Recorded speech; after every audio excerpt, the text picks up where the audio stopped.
Semaine encore devant le défi de faire passer quelque chose en quelques minutes qui est une montagne. Hein. Et j'espère que je vais arriver à rester clair malgré la quantité de choses qui sont dans ma tête et que je voudrais transmettre, certaines très importantes, d'autres peut-être plus anecdotiques. La spiritualité des évangéliques, je voudrais aussi préciser qu'on ne met pas les gens évangéliques en avant en pensant que ce sont les meilleurs du monde. Hein. J'ai eu un cauchemar cette nuit. Nous étions devant Saint-Pierre et j'étais accompagné d'un rabbin. J'étais accompagné aussi d'un prêtre hindou, un brahman, et puis d'un curé. Et on était introduits dans le paradis et je remarquais qu'il y avait des horloges. Alors j'ai demandé à Saint-Pierre, je lui ai dit à quoi correspondent ces horloges. Il m'a dit, écoutez, c'est très simple. Chaque horloge correspond à une personne sur Terre. Et lorsque quelqu'un pêche, l'horloge avance d'1 minute. Alors je regardais celle du brahman, ça avait tourné quand même. Hein. Je regardais celle du rabbin, ça avait tourné quand même. Mais je commençais à m'inquiéter parce que je ne trouvais pas la mienne d'horloge. Alors j'ai demandé à Pierre, et la mienne? Non, on l'a mis au grenier, on l'utilise comme ventilateur. Donc juste, je voudrais vraiment souligner que on ne veut pas mettre en avant des gens, des personnes, parce que ce serait, si vous retenez ceci de cette série, je pense j'aurais vraiment échoué. On veut mettre en avant une spiritualité qui vient de la personne de Christ. On voudrait mettre en avant Jésus parce que on croit vraiment qu'il est Dieu le Fils et qu'il révèle. Et donc voilà, hein, quand on va aborder cette spiritualité, vous allez voir que ce n'est pas des gens qu'on met en avant. Alors dans la prochaine diapositive, on voit en fait cette préoccupation de la spiritualité, je crois elle est universelle. Je suppose que tous sur Terre se sont posé la question, comment découvrir Dieu? Qui sommes-nous? À quoi correspond la vie? Comment expliquer la souffrance? Anticiper l'avenir, se préparer à l'éternité, gérer le mal, trouver le pardon. J'ai lu le témoignage d'un psychiatre qui disait « Si je pouvais obtenir le pardon, les 2/3 de mes patients seraient libres. » Tellement le poids de la culpabilité, parfois, fait péter des câbles à l'intérieur de l'être humain. Et vraisemblablement, s'il y a des choses dans votre vie, je ne veux pas rentrer trop dans ce détail-là, mais vraisemblablement, on a tous le désir d'un bouton retour arrière efface. Hein, c'est-à-dire revenir en arrière, effacer des incidents, des événements, des choses à laquelle on a participé, trouver le pardon. Ce sont des préoccupations essentielles. Et ce sont ces préoccupations qui font qu'il existe la notion de spiritualité. Partout où vous allez dans le monde, que ce soit en Angleterre, que ce soit en Égypte, que ce soit en Amérique du Sud, que ce soit en Asie, il y a des monuments érigés pour signifier que le phénomène spirituel compte. Et même les gens les plus athées, hein, je me souviens un collègue, c'était trop drôle, j'étais un collègue qui parlait avec quelqu'un en voiture, avec une femme qui prononçait fortement son athéisme. Hein. Et donc, bon, il essayait de lui parler, elle était, mais non, elle compterait, et puis voilà qu'ils ont eu un problème sur la route, la voiture s'est mise à déraper, et l'accident se précisait, quoi, la voiture avait perdu son contrôle. Vous savez ce qu'a fait cette femme athée? Mon Dieu! Et bon, ils ont pu stabiliser la voiture, il n'y a pas eu de mal, et mon collègue s'est retourné avec un grand sourire, je croyais que tu étais athée. Ah oui, c'est que soudainement, il y a des situations de la vie où il y a peu d'athées. Hein. C'est comme chez les marins, hein, il y a peu d'athées. Parce que quand on est confronté devant les puissances de la nature, soudainement, on se rend compte qu'il y a quelque chose. Bref, une préoccupation constante, mais une préoccupation aussi qui est très ancienne. Je lisais dans les religions, un petit livret que vous trouvez à la FNAC ou un peu n'importe où, précise un peu l'ensemble des religions, que les tombes préhistoriques des divers sites suggèrent que la croyance d'une vie après la mort est aussi vieille que l'humanité. Tantôt les corps sont placés en position fétale comme s'ils attendaient une nouvelle naissance, tantôt des provisions sont déposées à leur côté pour assurer leur subsistance durant un voyage sans retour. De tout temps, la préoccupation spirituelle se voit dans l'histoire des hommes. Alors en France, on aime bien dire que l'on est cartésien, mais il faut savoir que 2 Français sur 3 croient qu'il y a quelque chose après la mort, que parmi les jeunes, ils sont 25% maximum. J'ai lu d'autres récits de sociologues qui parlent de 10%, croient à la réincarnation, 37% croient à l'astrologie, et puis le constat que fait le sociologue Mermet, après la foi religieuse, la croyance scientifique a fait place au doute et à l'anxiété, et c'est cela qui explique un peu cette recherche du spirituel. Peut-être vous avez suivi la parution du livre « La revanche de Dieu » il y a quelques années, qui montrait que le spirituel revient en force. Et puis, parmi les chercheurs, un peu moins de la moitié des chefs de recherche au CNRS expriment une croyance en quelque chose ou en Dieu. Alors la spiritualité, ça correspond à quoi? Ça correspond à deux choses. La première chose, ça correspond au lien que l'on croit connaître entre les hommes et Dieu. La spiritualité, c'est deux choses. Donc, comment est-ce qu'on peut se connecter, entre guillemets, à la personne de Dieu ou à la divinité? Et puis, deuxièmement, comment est-ce que l'on pratique en relation avec cette divinité? Donc, quand on parle de spiritualité, on parle de ces deux choses. Et, enfin, je simplifie, mais on se pose la question, comment est-ce qu'on va à Dieu? Et quand on est avec Dieu, qu'est-ce qu'on fait? Et vous avez remarqué qu'il y a 4 variables ici. L'homme, sa conception qu'on en a, Dieu, la conception qu'on en a, le lien, la pratique, et ce qui fait qu'il y a une multitude de spiritualités. Une spiritualité qui dépend de la conception de l'homme, par exemple. Est-ce que c'est un amas de cellules? Est-ce que c'est un corps et un esprit? Est-ce qu'il est créé à l'image de Dieu? Est-ce que c'est un réincarné? Est-ce qu'il est éternel? Est-ce qu'il est bon? Est-ce qu'il est mauvais? Même chose vis-à-vis de Dieu. Est-ce que c'est une force? Est-ce que c'est une personne? Est-ce qu'il est aimant? Est-ce qu'il est trinitaire? Est-ce qu'il est immuable? C'est-à-dire qu'il ne change pas avec le temps? Est-ce qu'il est tout-puissant? Est-ce qu'il est tolérant? Est-ce qu'il est saint? Toutes ces questions font qu'il existe, en fonction de ces réponses, des tas de spiritualités. Et puis, dans la conception du lien et dans la conception de la pratique, il existe aussi d'autres manières de voir les choses. Par exemple, il y en a qui estiment que le lien avec Dieu, c'est une expérience spirituelle, une approche mystique.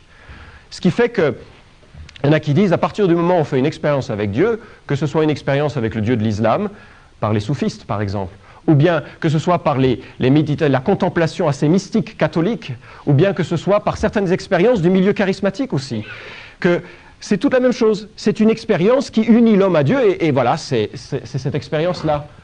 Il y en a qui parlent de rite d'initiation. Et ce qui fait que le lien qui unit à Dieu, c'est on passe par des rites. Il y en a qui pensent que le baptême est un rite d'initiation, pas dans notre église, on en a parlé déjà les 2 derniers dimanches, pas dans les églises protestantes évangéliques, mais que c'est un rite qui va changer quelque chose dans la vie de l'individu. Et il y en a qui pensent que c'est par les bonnes œuvres qu'on arrivera à Dieu. Si je fais le bien, un jour Dieu va me donner une médaille et me permettra de rentrer en sa présence. Ou bien, il y en a qui disent, on s'en fiche, l'universalisme, tous les chemins mènent à Dieu et de toute façon, après la mort, on ira tous au paradis. Titre d'un film célèbre que je ne connais pas. Et puis, il y a la pratique aussi. Quel type de pratique s'exprime pour ces spiritualités? Quels sont les exercices spirituels? Quel type de conception du service du prochain? Quelle est la connaissance qui est requise? Et sur ces choses-là, il y a des trucs tout à fait secondaires. On raconte l'histoire d'un curé et d'un rabbin qui mangeaient dans un train. Et puis, le curé était bien français, en train de manger son sandwich avec saucisson beurre. Et puis, il propose au rabbin, vous en voulez un peu?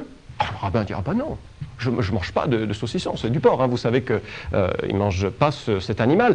Et le curé qui en a plein la bouche, c'est vraiment dommage, si vous saviez comme c'est bon. Et puis ils arrivent au quai, et puis ils descendent, ils ont bien sympathisé, et puis le rabbin salue le curé en disant « Bonjour à votre femme ». Et le curé dit « non ». Et le rabbin dit « Si vous saviez comme c'est bon ». Mais ça, ce sont des détails. Vous réalisez bien que dans les pratiques religieuses des hommes, il y a des choses qui ne sont pas essentielles, qui sont des traditions, qui sont des formes, ou qui ne sont pas centrales. Et moi, ce matin, je voudrais qu'on regarde ce qui est central. Et bien sûr, ce qui est central pour les évangéliques, c'est ce que dit la Bible. Alors, on a suffisamment martelé que pour nous, l'autorité, dans une église comme la nôtre, c'est pas Florent, c'est pas un pasteur, c'est l'Écriture. Alors, je voudrais qu'on regarde le plus clairement possible, c'est quel est le lien qui unit les hommes à Dieu dans la Bible, et puis on regardera ensuite comment est-ce que l'on peut cristalliser, résumer la pratique spirituelle dans nos églises. Alors, le lien, il suit quelque chose de très simple. Le lien tel qu'il est décrit dans la Bible, il suit 3 étapes.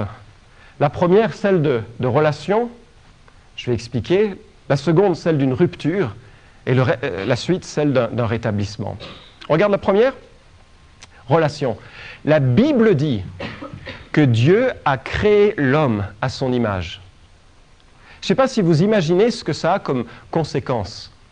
Si je vous demandais, retournez-vous pour vous observer les uns les autres. Alors, ce serait rigolo à dire, ben, lui, il a un gros nez, comme moi, hein, voilà. Lui, il a des lunettes, lui, il a pas beaucoup de cheveux, lui, il a... Mais pour tous, il y a l'image de Dieu. C'est extraordinaire, comme la Bible dit que l'homme est créé à l'image de Dieu.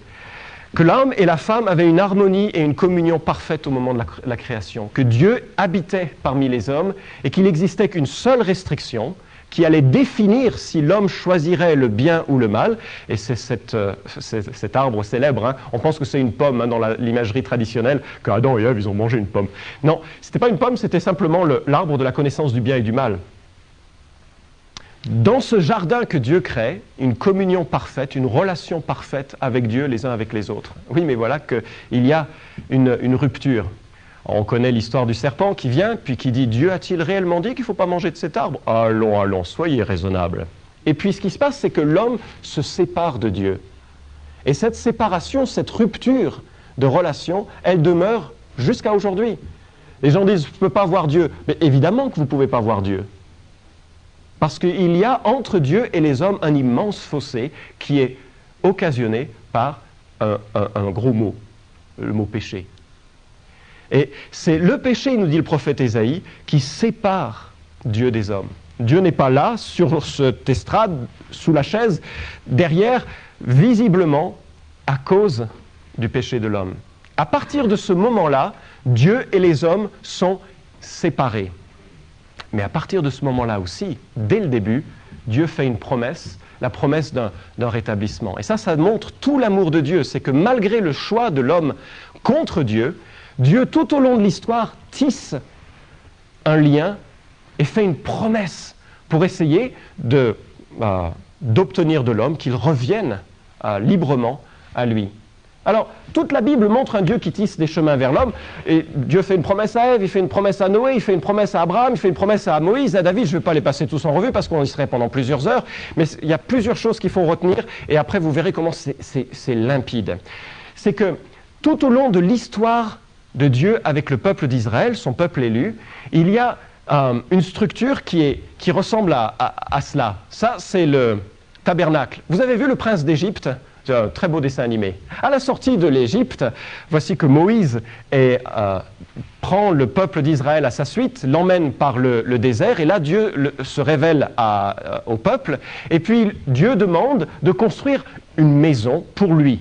Alors il y avait tout un code, c'était très codifié, c'était très complexe, c'était difficile d'ailleurs à comprendre, mais il y a une chose que vous devez savoir, c'est que cet endroit-là était réservé, les femmes ne pouvaient pas y rentrer. Cet endroit-là était réservé aux prêtres ou sacrificateurs seuls, et cet endroit-là, derrière le voile, était interdit.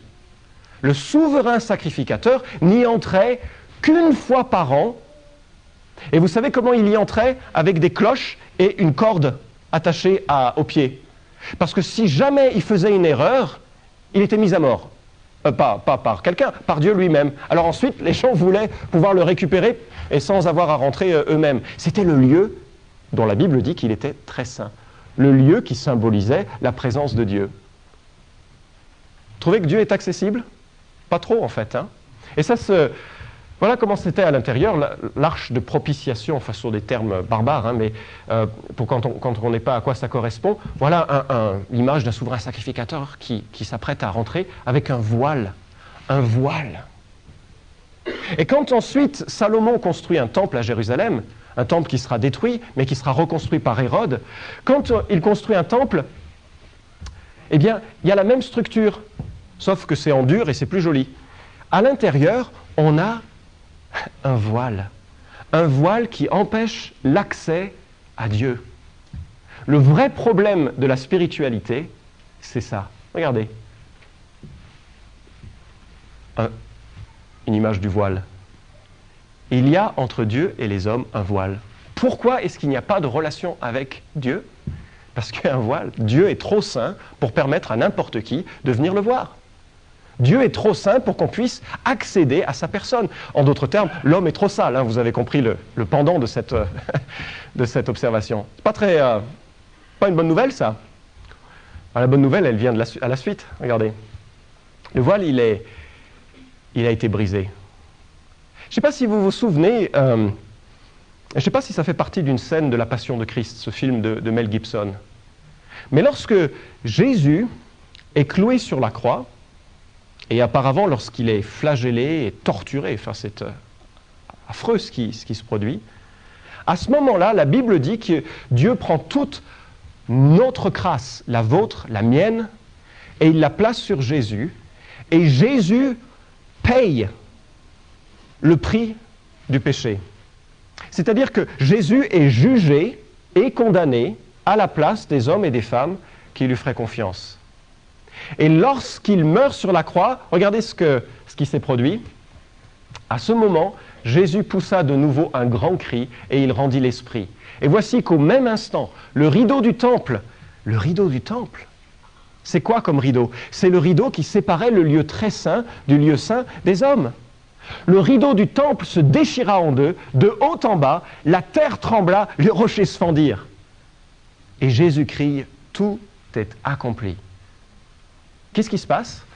La bonne nouvelle, c'est que Dieu est maintenant, a ouvert le voile. Dieu se manifeste comme un Dieu qui a ouvert le voile et où il est de nouveau accessible par rapport au temps du départ.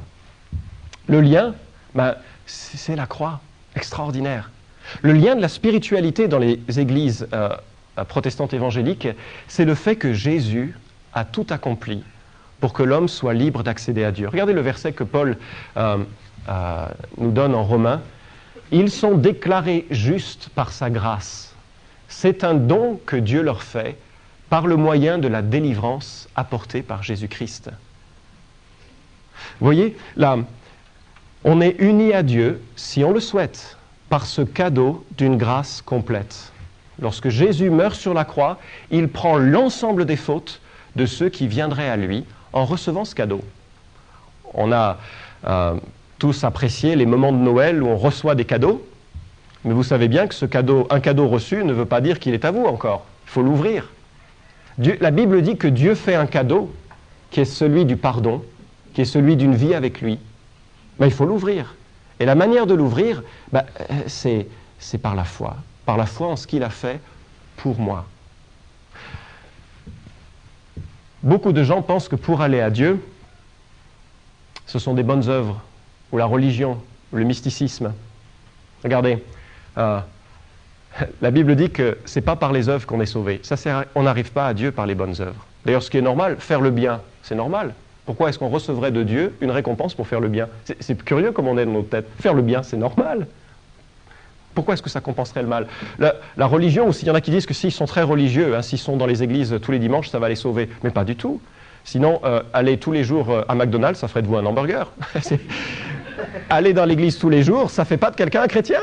Ça ne fait pas de quelqu'un un chrétien. Le mysticisme aussi, une expérience spirituelle. Mais vous savez, quand on a une indigestion, on a aussi une expérience. Bon, j'exagère un peu dans le sens où, beaucoup même, mais dans le sens où ce ne sont pas des expériences humaines, des sensations qui font que l'on est uni à Dieu.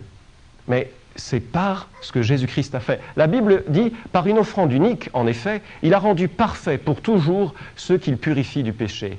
Nous avons une pleine liberté pour entrer dans le lieu très saint grâce au sang du sacrifice de Jésus. Toute l'image que l'on a ici, c'est l'image de l'arche, c'est l'image du temple, avec un Dieu qui est inaccessible. Mais soudainement, grâce au sacrifice de Jésus, le temple s'ouvre. Les hommes ont accès à la personne de Dieu. Tout est accompli. Spiritualité, on conclura dans un instant avec ce lien. Mais maintenant, la pratique. Supposez que vous soyez devenu chrétien, c'est-à-dire que vous ayez demandé pardon à Dieu dans la confiance que Christ avait payée pour vous. C'est comme ça qu'on devient chrétien. Supposez que vous ayez fait cette démarche, et après, qu'est-ce qui se passe? Eh bien, après, c'est plein de choses. La vie avec Christ, c'est justement cela, une vie avec Christ. Ce n'est pas une vie religieuse, c'est une vie de communion. Et je me suis creusé la tête pendant toute la semaine pour trouver un texte. Je voulais juste un texte qui résume un peu la spiritualité telle qu'on peut souhaiter la vivre dans une église telle que la nôtre et comme ça se vit dans d'autres églises évangéliques. Et j'ai pensé à ce texte, je ne sais pas si vous serez d'accord que ça le résume bien, mais le texte que l'on trouve en Colossiens. « Par-dessus tout, revêtez-vous de l'amour qui est le lien de la perfection.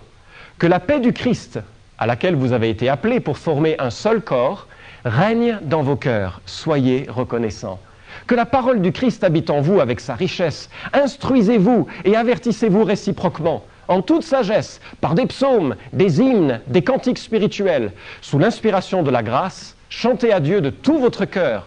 Quoi que vous fassiez, en parole ou en œuvre, faites tout au nom du Seigneur Jésus, en rendant grâce par lui à Dieu le Père. » Bon, c'est peut-être un peu compliqué à la première lecture, donc on va regarder quelques éléments de ce passage. Premier verset, « Par-dessus tout, revêtez-vous de l'amour, qui est le lien de la perfection. » L'apôtre Jean dira quelque chose, hein, si quelqu'un dit connaître Jésus, mais il n'aime pas, c'est un menteur. La première expression d'une vie avec Christ, c'est quoi? L'amour. Parce que on peut toujours être religieux le dimanche, hein, chanter des cantiques, hein, c'est sympa. Mais là où c'est dur, c'est quand c'est dans l'amour. Pas l'amour des amis, hein, pas l'amour dans une famille, ça c'est facile, normalement. Mais l'amour des gens qui sont différents, ça c'est difficile. C'est ça le fruit d'une vie avec Dieu que l'apôtre Paul relève. La vie spirituelle pour un chrétien évangélique, ça doit être une mise en avant de l'amour, qui est le lien ou le ligament dans le texte original de la perfection. Deuxième, la paix intérieure et la reconnaissance. Que la paix du Christ à laquelle vous avez été appelés pour former un seul corps, c'est-à-dire un seul groupe, des gens de races différentes, de professions différentes, d'âges différents, un seul corps. C'est génial ça. Eh bien, que cette paix du Christ, cette absence de conflit, cet apaisement de la conscience, cette disposition intérieure de repos, eh bien, qu'elle règne dans le cœur et qu'elle soit associée de la reconnaissance. C'est curieux, hein, on ne pense pas toujours à la reconnaissance comme une marque de spiritualité. Parce que, surtout en France, on aime bien se plaindre. Avouons, on est Gaulois, et en tant que Gaulois, on aime bien se plaindre. Eh bien, l'un des fruits que Dieu doit donner dans une vie qui aime Dieu, c'est cette reconnaissance. Troisième remarque, que la parole du Christ habite en vous avec sa richesse. La communion qui s'installe avec Dieu, elle ne vient pas d'une expérience. Elle se vit, bien sûr, et ça c'est le concret, mais elle vient d'une communion avec l'Écriture. C'est ainsi que je sais, pour beaucoup de ceux qui sont en Christ, lire la Bible chaque jour, ce n'est pas une question de loi, c'est une question de vie. C'est une nourriture spirituelle. Et quand on ne la lit pas, on sent on ne met pas dans la carte mère ou sur le disque dur intérieur des informations on manque de quelque chose. Et puis, autre chose, eh bien, l'encouragement réciproque, la louange de Dieu, remercier, le célébrer, l'aimer, d'être devant un paysage magnifique et de dire, mais il n'y a que toi, Dieu, hein, qui fait des trucs comme ça. Et j'apprécie à la fois te connaître et pouvoir le dire, ça vient de toi, louange à toi. De voir l'œuvre de Dieu dans une vie. Enfin, moi, ce que je vois dans la vie de mes enfants, ça m'émerveille et je peux remercier Dieu. Il y a une louange. Et puis, il y a ce travail réciproque. Hein. Instruisez-vous, avertissez-vous. Ce n'est pas le boulot du pasteur, c'est les uns, les autres, les uns, les autres. Il y a un corps où on doit s'encourager, se fortifier les uns les autres. Il y a des lieux de relation où on peut vivre quelque chose. Et puis, les deux derniers aspects, quoi que vous fassiez, en parole ou en œuvre, faites tout au nom du Seigneur Jésus, en rendant grâce par lui à Dieu le Père. Vous savez, les gens me disent, maintenant que toi tu es chrétien, tu ne peux pas faire tout ça. Sortir en boîte, des trucs comme ça. La réponse est, oui, il y a des choses que je ne peux pas faire, vraisemblablement, c'est vrai. Mais la raison, c'est dans la motivation. C'est pas que je ne peux pas le faire parce que la Bible dit tu ne sortiras pas en boîte. Pas ça, je peux sortir en boîte.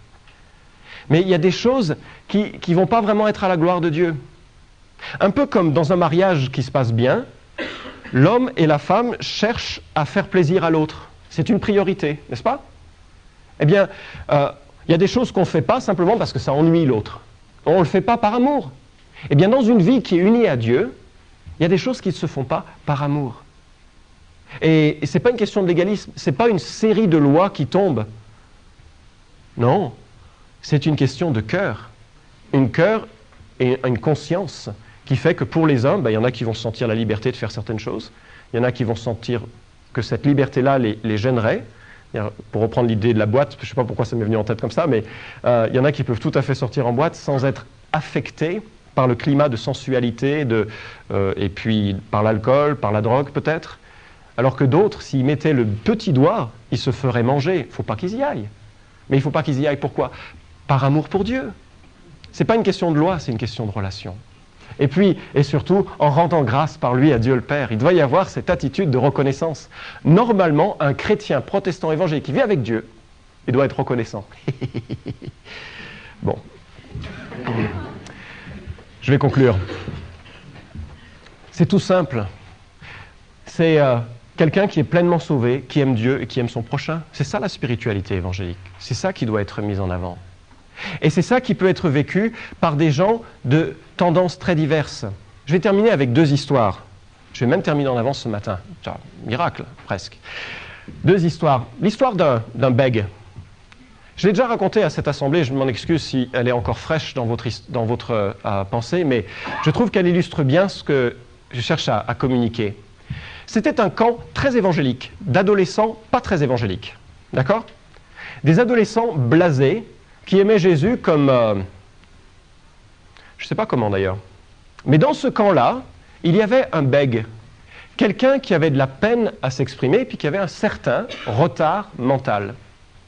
Alors, dans ce camp très évangélique, il était le fruit de toutes les moqueries.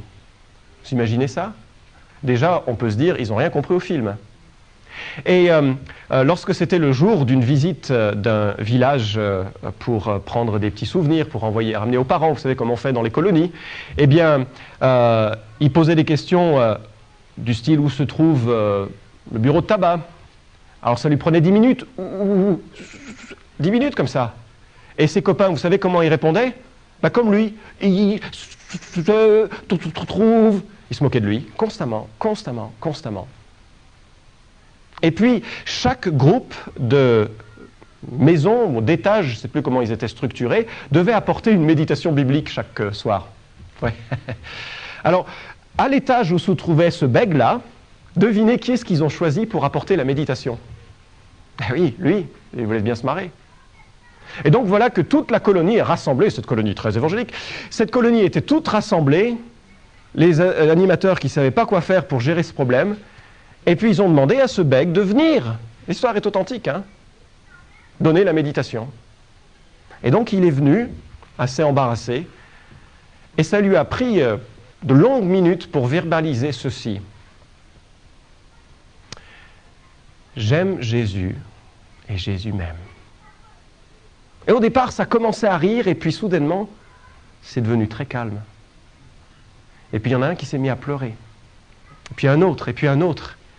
Et puis très rapidement, ces jeunes blasés de l'Évangile, qui avaient peut-être grandi dans des églises sans que vraiment ce soit leur message personnel, il y en a plusieurs qui se sont mis à genoux pour demander pardon et recevoir de Dieu la grâce et une vie transformée.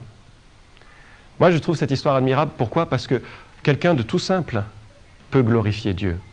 Parce que c'est Christ qui fait une œuvre en nous quand on vient à lui. Ce n'est pas une question de grandeur spirituelle, la spiritualité dont il est question dans la Bible. C'est une question de réceptionner ce que Dieu a fait et de s'en laisser transformer. Et un homme aussi incompétent aux yeux du monde que ce bègue-là a transformé des dizaines d'adolescents qui ont découvert la grâce. Voilà pour le lien. Dernière histoire, pour cette fois-ci pour la pratique spirituelle. Je ne sais pas si vous connaissez ce tableau.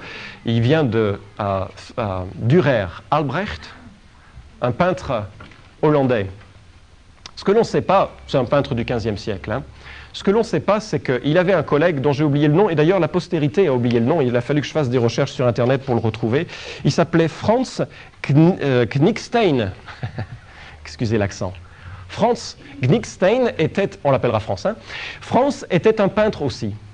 Jeune, ils avaient l'ambition d'être de grands peintres de cette époque. Seulement voilà, comme beaucoup d'artistes, ils étaient fauchés. Comme beaucoup d'artistes jeunes en plus, ils étaient fauchés.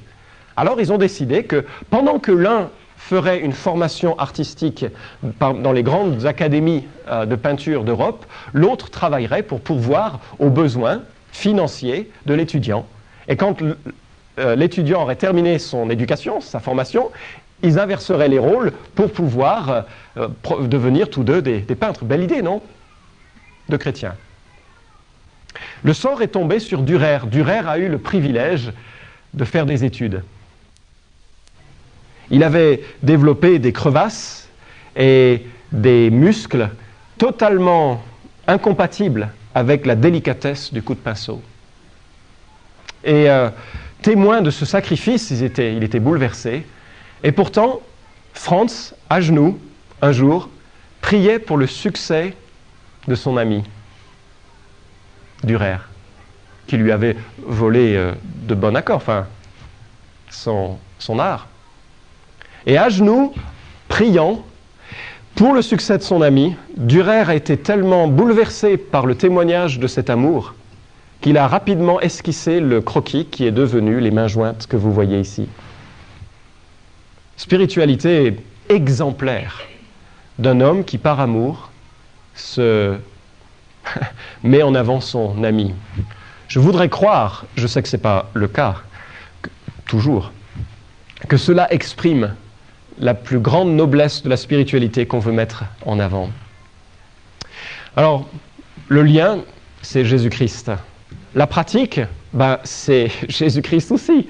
Aimer Jésus dans le quotidien, des petites décisions, de la mort à soi-même pour le bien des autres, de vivre pour la gloire de Christ, de se laisser transformer par ce que la Bible dit et de trouver des occasions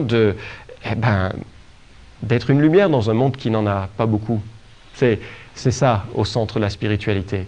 C'est pas le fait de faire 5 prières chaque jour, c'est pas le fait de venir à l'église tous les dimanches, c'est pas le fait de donner de l'argent aux pauvres, c'est pas le fait de donner de l'argent à l'église, même si ces choses-là sont bonnes, mais c'est simplement cette réponse à ce que Dieu a fait pour nous qui s'exprime dans le quotidien. Je vous remercie d'avoir suivi cette série, ou en tous les cas pour ce message ce matin.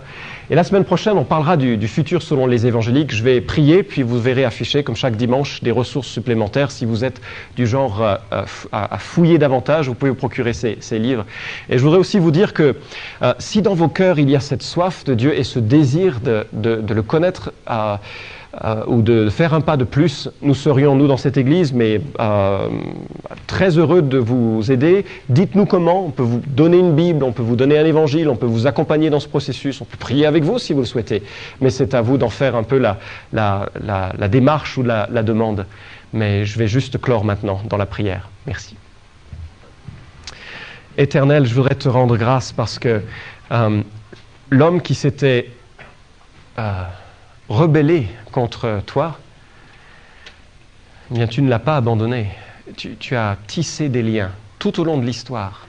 Tu as révélé des choses qui nous permettaient de comprendre à la fois que tu étais un Dieu saint et que, en cela, nous ne pouvons pas espérer être en ta présence naturellement, mais aussi que tu es un Dieu de grâce, un Dieu qui pardonne et qui a tout accompli en Jésus-Christ. Ô Seigneur, je prie que tu parles à nos cœurs, tu connais tout de nous, pour que, en fonction de là où nous en sommes aujourd'hui, nous puissions faire un pas de plus avec toi.